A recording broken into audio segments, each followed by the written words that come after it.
इसके बाद हम देखेंगे आरबीसी इंडाइसेस। आरबीसी इंडाइसेस में सबसे ज़्यादा मेन होता है एमसीवी।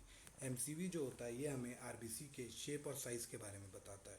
जैसे एमसीवी मीन कार्पस्कल वॉल्यूम अगर बड़ा हुआ है तो ये हमें बताएगा कि आरबीसी की साइज़ बड़ी हुई है, और अगर एमसीवी की वैल्यू कम है तो ये हमें बताएगा कि आरबीसी की साइज़ भी छोटी हो गई है।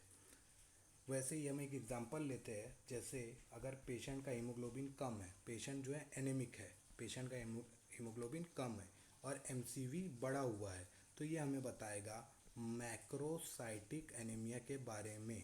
मैक्रो यानी साइज़ बड़ी हुई है, हीमोग्लोबिन कम है, तो मैक्रोसाइटिक एनीमिया के बारे में बताएगा।